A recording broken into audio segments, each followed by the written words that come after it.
며칠 전에 TV를 보다가 한 여행 관련 예능 프로그램을 보았습니다. 이름이 트래블러라는 그런 예능 프로그램이었는데 그 배우 유준열 씨가 그 쿠바를 여행하는 뭐 그런 내용이었어요. 아주 이쁘더라고요, 쿠바가. 근데 이제 제가 굉장히 놀랐던 게 그냥 자연스럽게 밥을 먹는데 밥을 먹기 전에 이 배우 유준열 씨가 기도를 하는 거예요. 그러니까 이제 같이 간 이재훈이라는 배우가 이게 되게 신기한 눈으로 기도하는 후배를 이렇게 막 보면서 너 기도하냐 그래서 나 기도한다라고 얘기를 하더라고요. 그래서 유준열 씨는 교회 오빠고 이재훈 씨는 교회 오빠가 아닌가 보다 저는 생각하고 좀 찾아봤어요. 찾아봤더니 둘 다 교회 오빠더라고요. 그러니까 한 명은 둘 다 교회 오빠인데 한 명은 이제 식사 전에 이렇게 기도하고 한 명은 되게 신기해하면서 쳐다보고 있었습니다. 그러면서 제가 생각해봤던 게 뭐냐면 요즘 TV에 그 먹방이 홍수잖아요. 굉장히 많이 나오지 않습니까? 한번 생각해보세요. 그 많은 출연자들 중에서 한 번도 기도하고 먹는 모습을 제가 본 적이 없어요. 그렇게 많이 먹는 프로그램이 나오는데. 그래서 이제 좋게 생각하기 위해서 기도했는데 이제 편집을 했을 것이다. 이렇게 좋게 생각하려고 합니다. 단지 식사기도 안 한다고 그 사람의 신앙을 판단할 수는 없습니다. 그런 얘기를 하려고 하는 것이 아니라 그 내면에 혹시나 믿는 사람이 내 신앙에 있어서 당당하지 못해서 내가 믿는 신앙에 확신이 없고 좀 부끄러워서 혹시나 남이 볼까봐 식사기도를 안 하는 모습으로 표현된다면 굉장히 심각한 문제가 있다라는 겁니다. 미국의 강해 설교자로 유명한 존 메가더 목사님이 이런 얘기를 했어요. 제가 읽어볼게요. 만약 당신이 복음을 부끄러워한다면 그것은 당신이 아직 복음을 믿지 않다는 강력한 반증이다. 되게 센 표현이죠. 제가 좀 부드러운 표현으로 좀 바꾸자면 당신이 복음을 만약에 부끄러워한다면 당신은 복음이 무엇인지 제대로 이해하지 못한 것이다. 이런 식으로 좀 이해하면 어떨까 싶습니다. 모든 책과 모든 강의 또 모든 논문을 보면 이제 주제를 한 문장으로 요약한 주제 문장이라는 것이 있어요. 이걸 thesis statement라고 얘기를 하는데 우리 로마서의 그 요즘에 세계관이란 말 많이 쓰죠. 로마서의 세계관은 주제 문장 1장 17절 우리가 아까 읽었던 복음에는 하나님의 의가 나타나서 믿음으로 믿음에 이르게 하나니 기록된 바 오직 의인은 믿음으로 말미암아 살리라 한과 같은 이 말 안에 이제 다 요약이 되어 있는 겁니다. 근데 이제 무슨 말인지 알 것도 같으면서 그렇죠. 좀 어렵죠. 난해한 이유가 이제 로마서의 한 권을 또 이제 우리가 믿고 있는 이 성경 한 권을 거의 요약하다시피 한 짧은 문장이니까 그런 것 같아요. 불교도 이런 것들이 있습니다. 우리 성철 스님 돌아가셨지만 그 법어라고 하죠. 유명한 성철 스님의 법어가 뭡니까? 산은 산이요. 물은 물이다. 그렇죠? 그래서 이게 이제 불교의 세계관을 한마디로 요약한 거예요. 뭐 이 말 한마디 가지고 뭐 얘기할 것들이 막 산더미 같이 많다라고 합니다. 이 말이 알 것 같으면서도 되게 난해한 이유는 이제 이게 하나하나 이제 설명이 필요한 거예요. 예.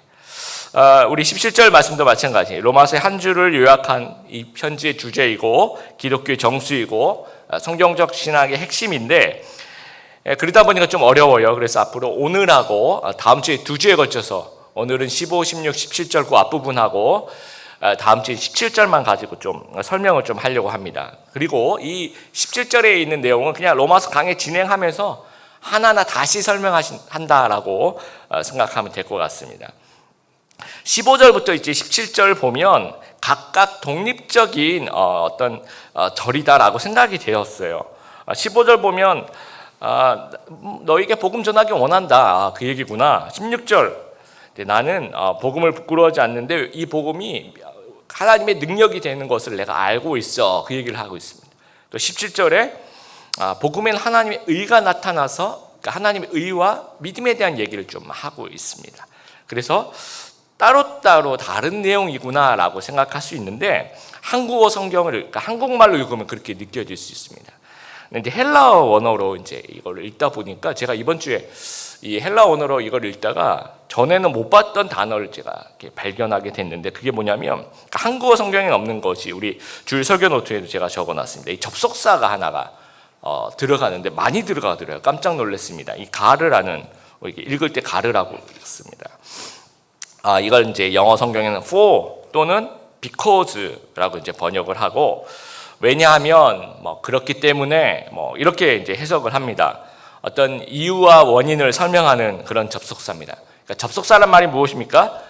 앞문장 뒷문장 연결하는 거죠, 그렇죠? 뭘 연결하는데 이 가르 접속사는 인과관계를 연결하는 거예요. 이유와 원인을 그렇게 이어지고 있는 겁니다. 그러니까 이게 있다는 얘기는 15절, 16절, 17절이 서로 그냥 다른 얘기를 하고 있다는 게 아닙니다. 이 가르 접속사로 계속 연결이, 왜냐하면 그렇기 때문에 하면서 계속 연결이 되고 있다는 것은 이게 다 연결되어 있다는 거예요.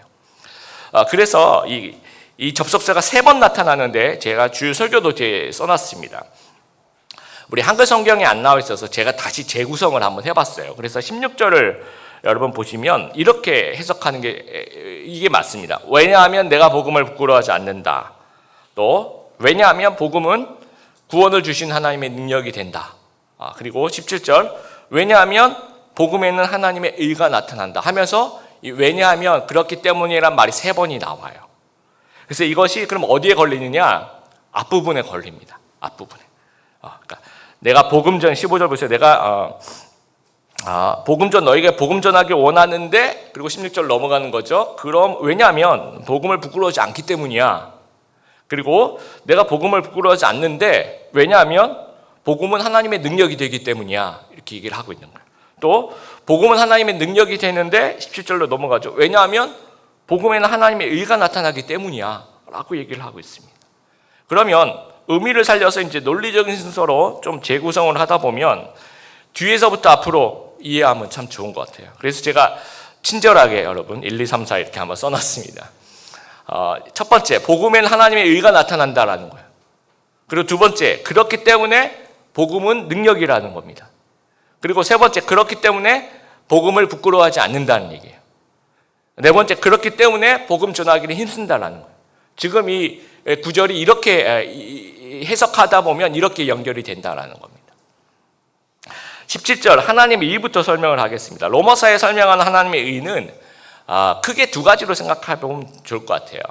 굉장히 그 많은 자료들을 보니까 굉장히 여러 가지로 얘기를 했지만 크게 두 부류로 나누면 하나는 공의고 하나는 칭의입니다. 많이 들어보셨죠? 공의, 이거는 신적 속성입니다. 하나님의 선하시고 거룩하고 정의롭고 공평하신 그런 성품입니다.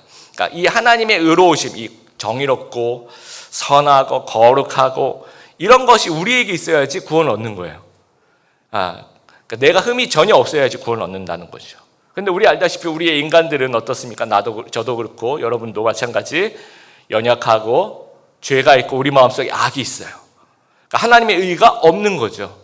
그러니까 구원을 받을 수가 없다라는 겁니다. 근데 복음에 보니까 예수님께서 나의 죄를 대신해서 십자가에 죽으시더라는 거예요. 그래서 예수님의 복음 믿는 사람에게 죄의 형벌이 사라지는 겁니다. 그래서 법적인 신분이 악인에서 의인이 되는 거죠. 이래서 하나님의 의가 나타나는 것을 우리가 칭의라고 얘기를 합니다. 그래서 칭의는 예수를 믿어서 그 믿음으로 하나님께 의로움을 인정받는 것을, 그래서 하나님께 너는 구원받았어 라고 인정받는 것을 의미하는 겁니다. 그래서 예수님께서 나를 위해 대신 돌아가시면서 나에게 하나님의 의를 선물로 주셨는데 이것이 이제 칭의라는 거예요. 그러니까 복음을 통해 보면 이 두 가지 하나님의 의가 다 보여요. 우리가 죽어야 되는데 예수님이 대신 돌아가시죠. 그것은 정의를 실현하는 겁니다. 그럼 하나님의 정의가 보이는 거고, 또 하나님의 한없는 사랑으로 의롭지 않는 자를 죄 없다고 선언하시면서 하나님의 칭의가 보인다라는 거예요. 그래서 복음에 나타난 하나님의 의가 나를 구원했다라는 겁니다. 나를 살렸다라는 거예요. 그러니까 나 같은 죄인을 구원하셨다라는 겁니다. 로마는 그 당시 이제 이 세계를 제패하고 있는 로마는 육군은 전 세계를 이제 제패하고 있었고 해군은 이 바다를 장악하고 있었죠. 그리고 세계를 연결하는 그런 도로를 갖추고 있었고 또 온 세계를 다스릴 만한 그런 잘 갖춰진 법 체계를 가지고 있었습니다. 그런데 이 죄인을 구원할 능력이 없는 거예요. 굉장히 무능한 겁니다. 그러니까 천국으로 보낼 만한 아무리 어마어마한 파워가 있어도 천국으로 보낼 수 있을 정도의 파워는 전혀 없다라는 겁니다. 그래서 이 복음은 죄인을 구원하는 능력이 있다라는 거예요. 말틴 루터가 고민이 이런 거였습니다. 말틴 루터가 이제 굉장히 엘리트 천재였죠. 법학을 공부하다가 1505년에 그 수도원에 들어갑니다. 이제 왜냐하면 이렇게 아우구스티누스 은수자 수도원이라고 22살에 왜 수도원에 들어가냐? 자신의 영혼을 좀 구원하고 싶었던 거예요. 어떻게 하면 구원이 있을까? 그걸 찾고 싶어서 수도원에 들어가서 어마어마 금식 기도하고 또 기도도 많이 하고 그다음에 이제 그 수도원에 가면 노동도 같이 하지 않습니까? 노동을 하면서 그런 것도 많이 하고 그런데 이제 마음속에 이제 죄가 계속 쌓이는 거예요. 그래서 이제 이거를 고해 성사를 해서 이 죄를 용서받아야 되겠다면서 이 고해 성사를 하는데 이렇게 너무 많이 고해 성사를 하루에도 막 수십 번씩 온다고 생각해 보세요. 그러니까 이제 신부님이 너무 화가 이렇게 나니까 너무 귀찮게 하니까 너 그러지 말고 죄를 이렇게 모아서 10번, 20번 이렇게 모아가지고 와서 한꺼번에 고해하면 어떻겠느냐고 얘기할 정도로 경건으로 귀감이 되는 수도사의 한 명이었다라고 합니다. 그런데도 불구하고 하나님의 의가 뭘까? 하나님의 의가 뭘까? 내가 어떻게 하면 구원을 받을 수 있을까? 구원이 어떻게 있을 수 있을까? 이런 어떤 고민이 있었다는 겁니다. 뭔가 의로움이 있어야지 하나님 앞에서 통과가 될 텐데 내 안에 의로움이 있는가? 뭔가 하나님이 나에게 뭔가 이런 선한 마음을 주시면 내가 선한 행동을 이렇게 하면 구원에 이를 수 있을 텐데 나에게 구원이 있을까라는 진지한 어떤 고민이 있었던 거죠. 저는 우리에게도 이런 구원에 대한 진지한 고민이 필요하다라고 생각합니다. 그래서 이 로마서 강의 시간이 좀 우리에게 있는 그 구원을 좀 진지하게 좀 생각해 볼 수 있는 좀 그런 시간이 되었으면 좋겠어요. 그러던 중에 이제 1510년 로마에 파견이 됩니다. 그래서 로마에서 일을 보고 있었는데 로마에 가면요, 오늘날도 이제 그런 관광지인데 이 스칼라 상타라는 아주 거룩한 층계라는 것이 있어요. 원래 빌라도의 계단이라고 얘기하죠. 그 예수님께서 그 빌라도의 법정에서 재판을 받으시고 그 걸어 올라가셨던 그 빌라도의 그 계단을 이제 그 황제의 그 어머니 헬레나가 아주 옛날에 그걸 가지고 그대로 이제 가지고 와서 로마에다 그걸 이렇게 만들어 놓은 겁니다. 그래서 이제 어떤 이 거룩한 예수님이 밟고 지나가신 이것을 보면서 우리도 기도하자 아마 그런 마음으로 가져왔던 것 같아요. 그래서 보통 이제 그 당시 어떻게 하냐, 이걸 예수님이 걸어가신 길을 내가 어떻게 걸을 수 있느냐. 그래서 보통 이제 무릎으로 기어 올라갑니다. 그래서 요즘에 이제 제가 이제 사진을 봤는데 하도 기어 올라가가지고 거기가 이제 거의 다 닳아가지고 이제 나무 판때기 같은 걸 이렇게 밑에 이제 뭐 깔아놨다고 해야 될까요? 그래서 이제 그 진짜 돌은 이제 못 만지게 그 위에 이제 나무 판때기 정도 깔고 이제 올라가는데 그걸 이제 올라갈 때도 무릎으로 올라가는 법이 있대요. 뭐 한 계단 하나만에 이제 뭐 입을 맞추고 무릎으로 이렇게 기도하는 뭐 기도문을 읽고 다시 그 이제 무릎으로 다시 올라가서 이제 입 맞추고 뭐 28계단. 그래서 순례객들이 거기 줄 쫙 씁니다. 그래서 이제 그걸 자기도 이제 말틴 루터도 이걸 하는 거죠. 그래서 이제 입을 맞추고 계단을 이렇게 무릎으로 올라가는데 올라가면서 이제 이런 생각이 드는 거죠. 내가 이걸 왜 하고 있지? 회의가 되는 겁니다. 이렇게 해서 구원 얻을 수 있을까? 이제까지 자기가 고민했던 것에 대해서 아주 큰 회의감이 든다라고 해야 될까요? 그래서 이 계단을 걸어서 내려옵니다. 그리고 이제 나중에 쓴 책에 이제 그 사건이 아주 컸던 것 같아요. 그래서 제가 한번 읽어볼게요. 말틴 루터의 글 중에 이런 글이 있습니다. 나는 바울의 로마서를 이해하기를 매우 간절히 바랐다. 밤이고 낮이고 나는 곰곰이 생각했다. 그리고 마침내 하나님의 의는 은혜와 순전한 자비로 말미암아 믿음으로 우리를 의롭게 해주시는 그 일하는 진리를 파악했다. 그러자 곧 나는 내가 중생했으며 낙원에 이르는 열린 문을 통과했다는 것을 느꼈다라는 거예요. 드디어 하나님의 일을 깨달은 거예요. 더 이상 이 계단을 무릎으로 기어 올라갈 필요가 왜냐하면 내가 구원을 얻을 수 있는 그것이 나에게 있는 게 내가 계단 기어 올라간다고 해서 구원을 얻는 게 아니라 그걸 깨달은 거예요. 복음에 하나님의 의가 나타났구나. 내가 딴 데서 하나님의 의를 찾으려고 했구나. 복음에 나타난 그 하나님의 의를 믿기만 하면 되는구나 하면서 구원을 얻게 됩니다. 그러면서 이제 면죄부를 사면 죄가 용서된다는 그 당시의 것들에 대한 반기를 품어요. 아니다. 오직 예수님의 복음을 믿어야지만 구원을 얻는다. 하나님의 의, 칭의하심을 얻어야지만 구원을 얻는다라는 것을 이 복음을 이해하면서 용기가 생기는 게 됩니다. 그래서 오직 믿음으로 구원 얻음을 선포하기 시작해요. 1517년 10월 31일 비텐베르크 성당에 95개 반박문을 붙이죠. 95개 반박문의 가장 중요한 내용이 그거예요. 하나님의 은혜로만 죄를 구원할 수 있다는 거예요. 교황이 면죄부 팔아서 이거 죄를 구원할 수 없다라는 겁니다. 그러면서 이제 종교개혁을 시작합니다. 그리고 그 당시 이제 라틴어 성경 또 헬라어 성경만 있었는데 그거를 자기네 나라 말인데 독일어로 번역을 합니다. 그러면서 그 번역한 이 독일어 성경을 나눠주면서 이 복음 전하기를 힘쓰게 되는 겁니다. 이것이 복음을 가진 자가 먼저 이제 복음에 나타난 하나님의 의를 깨달으면 이 순서예요. 복음에는 하나님의 의가 나타나고 그것이 능력이라 깨닫는 거죠. 그래서 부끄러워하지 않고 복음 전하기를 힘쓰는 그 순서를 따라가고 있다라는 거예요. 여러분, 복음은 사람을 바꾸는 능력이에요. 우리 어떤 사회 운동을 막 일으키는데 그렇게 해서는 잘 안 바뀝니다. 미국에서 그 술을 금지한 적이 있었어요. 1920년에 그 당시 하도 그냥 사람들이 이제 너무 술 때문에 벌어지는 어떤 그런 범죄들이 많고 해서 술을 만들지도 말고 팔지도 못하게, 그러니까 금주법이라고 얘기합니다. 사회 개선과 도덕 재건을 위해서 이제 거의 13년 동안 그걸 해요. 그러면 이제 우리 생각에 억지로라도 술을 못 먹게 하면 그동안 사람들이 술을 많이 끊고 술로 인한 범죄는 굉장히 줄어들었을 거라고 생각했는데 오히려 아니었어요. 13년 동안 이 밀주 산업이 성장하면서 마피아가 세력을 확장하기 시작합니다. 알카포네 이런 사람들. 그래서 23년 동안 술 마시는 사람이 더 증가하고요. 술로 인한 범죄가 더 증가하고, 뭐 하지 말라 그러면 더 막 하고 싶은 마음이 막 생기지 않습니까? 그러니까 뭔가 사회적인 법, 도덕 질서 가지고는 사회가 변화되지 않는다라는 거예요. 1903년에 영국 웨일즈 탄광촌에 복음으로 인한 부흥운동이 일어납니다. 사람들이 복음을 들어요. 그래서 복음에 나타난 하나님의 의를 경험합니다. 그래서 나 같은 죄인, 이 탄광촌에 살고 있는 이 매일매일 정말 힘들게 살아가고 있는 이 죄인들, 이 나 같은 죄인을 구원하신 그 은혜에 감격하기 시작해요. 웨일즈 사람들이.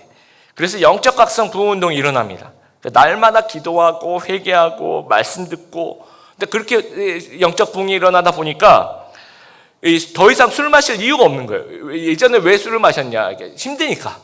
뭔가 내 마음을 위로해 줄 수 있는 게 아무것도 없으니까 그냥 그걸로 이제 술 마시고 가정폭력 일어나고 또 그 탄광촌에 그 석탄 실어 나오는 그 낙이나 당나귀 말 이런 거 발로 걷어차고 그러던 사람들이 더 이상 이제 술 마실 이유가 없어진 거예요. 예수님으로 이걸 이제 영어로 enough라고 얘기하죠.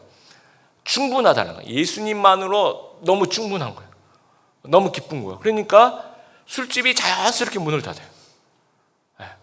있을 수가 없어요. 아무도 술 먹는 사람이 없으니까. 폐업을 하는 겁니다. 그러니까 복음만이 변화된 삶의 열매를 가능하게 해준다라는 거예요. 우리 삶도 마찬가지예요.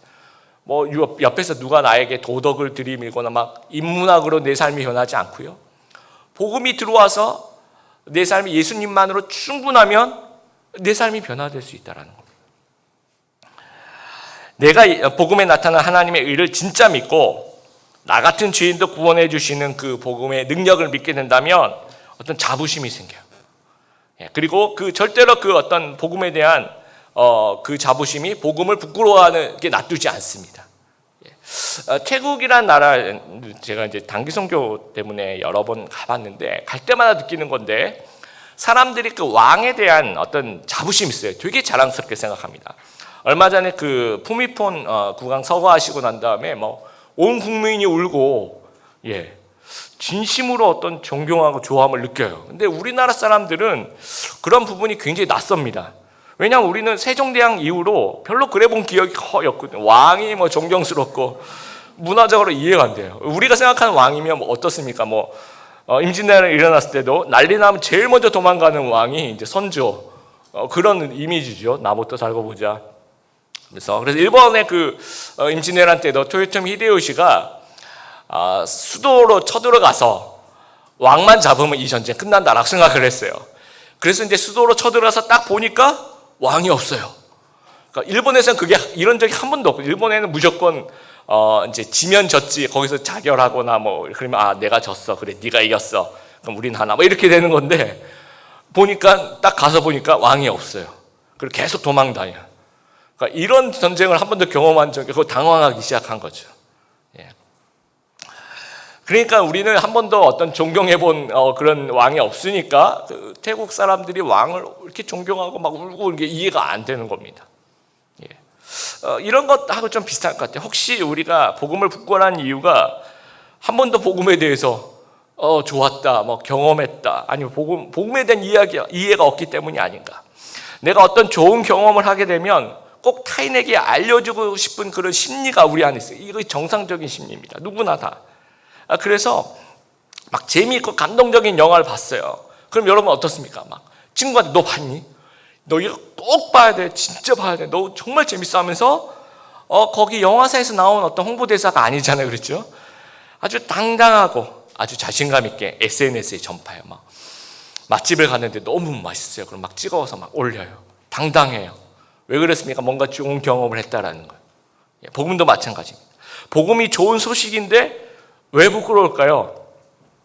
내가 좋은 소식이라고 생각 안 하니까 그런 거예요. 진심으로 복음이 귀한 것이라고 생각하지 않으니까 부끄러운 거예요. 그리고 복음을 전할 생각을 안 한 거죠. 그리고 교회에서도 이제 그런 척 할 수도 있습니다. 막 이걸 이제 우리 청소년들이 쇼윈도라고 얘기를 하는데요. 예수님 잘 믿는 척, 이렇게 복음이 굉장히 소중한 것인 척, 쇼윈도. 근데 이번에 그 탑스타 부부가 이렇게 이혼하는 난리가 났었죠. 보니까 되게 알고 보니까 이분들이 쇼윈도였던 거예요. 되게 잘 살고 있는 줄 알았는데 오래 못 가는 거죠. 뭔가 그러는 척하는 거. 진심은 이렇게 들키게 되어 있습니다. 우리 신앙도 마찬가지예요. 우리 신앙이 예수 믿는 척, 복음이 소중한 척 이렇게 하면 바람 불고 홍수 나면 이거 다 드러나는 거예요. 그러니까 가장 기초부터 우리가 쌓아 나간다라는. 힙합 가수 아까 BY 동영상에 여러분 아까 보셨죠? 이게 2017년 어느 시상식입니다. 상을 받았어요, 이분이. 그래서 이제 그렇게 얘기하죠. 내가 믿는 신앙으로 수상 소감을 대신합니다 하면서 요한복음이죠. 1장 1절하고 3절을 암송한 거죠. 태초에 말씀이 계시니라. 이 말씀이 하나님과 함께 계셨으니 이 말씀은 하나님이시라. 만물이 그로 말미암아 지은 바 되었으니 지은 것이 하나도 그가 말미암지 않고는 된 것이 그가 없이는 된 것이 없느니라 하면서 1절하고 3절 이렇게 암송을 합니다. 근데 그 표정 있잖아요, 여러분. 아까 보실 때 막 쫄아 있는 그런 표정이 아니라 이게 뭔가 이렇게 아주 당당합니다. 이게 뭔가 이렇게 힙합하는 사람이 이게 스웨그가 있는 거잖아요. 무슨 얘기예요? 스웨그. 그게 느껴지는 겁니다. 힙합에 여러분, 힙합도 그렇고 락도 그렇고 기본 정신이 뭐예요? 옛날에 그 조금 노셨던 분들 옛날에 그 락 이렇게 머리 길게 막 옛날에 학교 다닐 때 막 뭡니까 이게 기본 정신이 네가 정말 원하는 게 뭐야 하면서 막 이렇게 하잖아요. 좀 놀아보셨죠? 이 저항이에요, 저항. 힙합과 이 락의 기본 정신이 어떤 기존의 틀을 저항하겠다는 겁니다. 근데 이 BY가 그런 것 같아요. 이 복음을 부끄러워하는 문화에 대해서 난 저항하겠다라는 거예요. 그러니까 예수님 스웨그를 있는 것 같아요. 그러니까 세상의 문화를 그대로 답습하려는 크리스찬 힙합인에 대한 저항에 대한 것 같아요. 얼마 전에 힙합하는 사람들이 이제 노래 중간에 욕을 막 섞는 그런 어떤 문화가 이제 만연되었어요. 그럴 때 크리스찬 힙합하는 사람들이 질문 저도 많이 받았습니다. 목사님, 노래 중에 욕을 해도 됩니까? 이제 그런 저도 노래 가사 쓸 때 거기 좀 하나씩 둘씩 이렇게 들어가도 되나요? 이렇게 그런 질문을 많이 받았습니다. 근데 이제 이 BY는 제가 BY를 뭐 찬양하려고 그런 건 절대로 아닙니다. 이 어떤 저항에 대한 얘기를 하고 싶은 거예요. 그러니까 남들이 다른 힙합 가수들이 노래 가사에 욕을 쓰니까 나도 한번 써보자라고 그런 게 좀 따라가는 생각을 할 때 그걸 저항하는 것이죠. 나는 오히려 반대로 난 떳떳하게 하나님을 얘기하고 내 가사에 하나님에 대한 얘기를 쓰고 싶다. 이게 하나의 또 포스트 모던이라고 생각합니다. 그러니까 이 떳떳한 이유가 뭐냐면 언제나 그런 얘기를 해요. 기자 간담회 때도 나는 예수장이다. 이런 얘기를 합니다. 제가 그들을 예수님께서 제게 준 것이 너무 많다. 믿기 전의 삶과 믿고 난 뒤의 삶이 많이 달라졌다. 그분이 가르쳐 주신 것이 너무 귀해서 그렇게 살려고 노력합니다. 이거 같아요. 이거. 그러니까 지금 이 말씀 그대로 복음의 하나님의 의를 경험한 거죠, 이 친구는. 그래서 이 복음으로 자기가 변화된 것에 대한 능력을 알고 있는 거죠. 그러니까 복음을 너무 소중하게, 예수님이 너무 좋은 거예요. 부끄러워할 이유가 전혀 없습니다. 자기 음악에도 그걸 담고 싶은 거예요. 그게 어떤 분이 힙합이기 때문에 가능하다라고 하는 그런 부분도 있습니다. 자기가 하고 싶은 얘기를 담아서 저항 형식으로 표현하는 그런. 그래서 복음을 부끄러워하지 않고 복음 전하기를 힘쓰는 그 모습이라는 겁니다. 여러분, 성도가 이 복음의 당당함과 자신감을 가지고 복음을 전파하고 이 세상을 정복하고 세상이 감당치 못하는 그런 믿음의 사람이 되었으면 좋겠어요.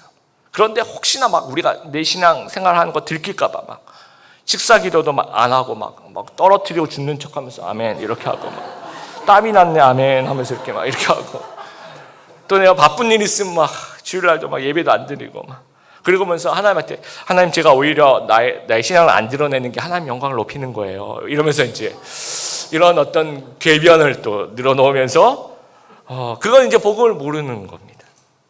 여러분, 말틴 루터 웨일즈의 부흥운동, BY 다 공통점이 뭡니까? 복음에 나타난 하나님의 의부터 시작하는 겁니다. 복음에 나타난 하나님의 의를 깨닫고 믿고 그게 너무 좋은 거예요. 예수님이 너무 좋은 거예요. 복음, 예수님 생각만 해도 막 너무 당당해지는 거예요. 그게. 왜냐하면 이게 능력이 된다는 사실을 알기 때문에. 나를 바꿨고 사람을 바꿨고 우리나라를 바꿀 수 있고 이 시대를 바꿀 수 있는 유일한 능력이 된다는 사실을 알기 때문에 너무너무 떳떳하고 자신감 있고 그렇다고 뭐 우리가 뭐 여기 모자에도 예수 쓰고 뭐 바지에도 예수 쓰고 막 그렇게 옷에도 예수 뒤에도 예수 쓰고 막 그렇게 돌아다니는 그런 뜻은 아닙니다. 그런 뜻이 아니라 내가 내 신앙에 대해서 얘기해야 될 기회가 있을 때 아주 떳떳한 거예요. 그런 예수 스웩이 느껴져야 된다는 거죠. 그러면서 복음 전파로 자연스럽게 이어져야 된다는 거예요. 제가 드림의교회 와서 제일 하고 싶은 일이 이겁니다. 이 시대에 맞는 어떤 복음을 전하는 교회. 근데 제가 여러분에게 여러분 전도하세요 이렇게 접근하면 이 순서가 좀 잘못된 거예요. 뭐부터 접근해야 됩니까? 복음부터 접근해요. 내 안에 이 복음이 가득 차요. 내 안에 있는 그 복음에 나타나는 하나님의 의가 너무 깨달아지는 거예요. 그래서 예수님이 너무 좋아요. 그럼 제가 그 아무 말 안 해도 자연스럽게 복음의 능력으로 떳떳하게 내 이웃들에게 내 친구야 교회 같이 가자. 얼마든지 얘기할 수 있는 그런 자신감이 우리한테 있다라는 겁니다. 그래서 오늘도 우리 복음을 경험하는 진짜 신자 다 되시기를 바랍니다. 그리고 복음에 나타난 하나님의 의를 정말 이해하는 그런 신자들 다 되시기를 축복합니다. 그리고 날마다 나 같은 그 죄인을 살리신 그 복음의 능력을 믿고 이해하고 강력하는 우리 성도님들 되시길 바랍니다. 그리고 신앙의 자신감을 가지고 당당하게 복음을 자랑하면서 복음 전하기를 힘쓰는 귀한 우리 드림의 교회 성도님들 다 되시기를 주님의 이름으로 축복합니다.